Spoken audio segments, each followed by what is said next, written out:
"So what's going on?" Jimmy asked, wanting to get to the bottom of his friend's erratic mood. "What do you mean?" Calder asked.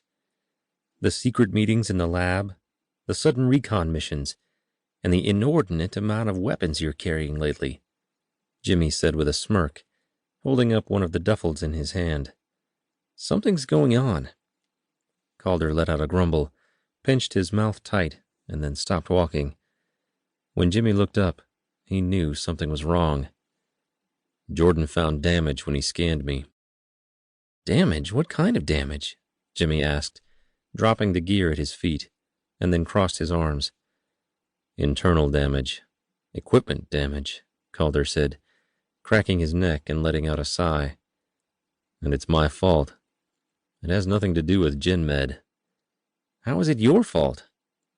"When Sierra and I were up in the shuttle, things didn't go real well," Calder started, scratching his chin as his eyes darted away. "Can you clarify so I know what you're talking about?" Jimmy prodded, and Calder's eyes came back to him.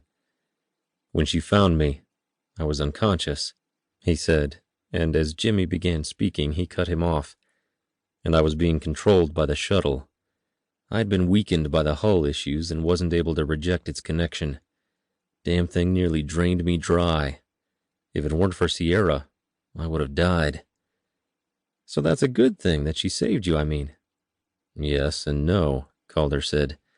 "It was good that she saved me, but when she did, the shuttle was still in control and saw her as a threat. So I was forced to kill her." Jimmy jerked at that and shot a look to Calder. "What the hell are you talking about?" he said, pointing to the door. "She just walked into the building."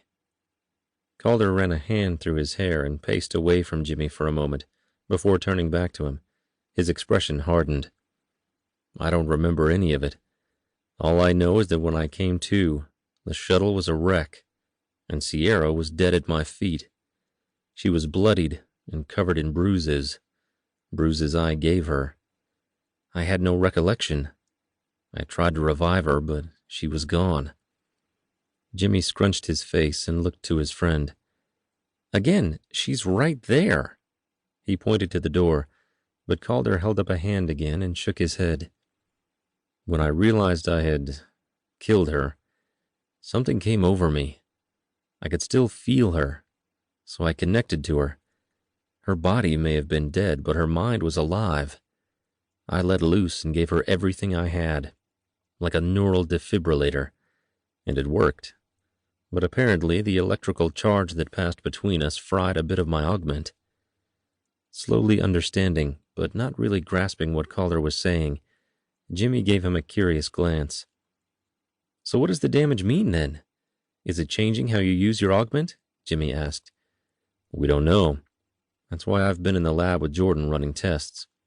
I'm still able to connect and telepathically speak to Sierra, and I can still sense magnetics and power sources, but my long-range detection is much weaker." "And Sierra, she's okay?" Jimmy asked. "As far as I can tell, she's fine. I haven't run any tests with her or even let her know I had any issues. I don't want her to worry about it. She's still so traumatized from everything that happened, and I don't need her going off the deep end." "You really should give her some credit," Jimmy said, picking up the duffel and heading toward the door. "You shouldn't protect her from it."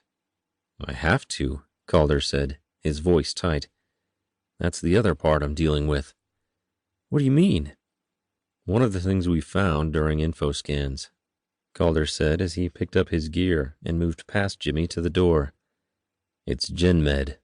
They've been tracking me for weeks."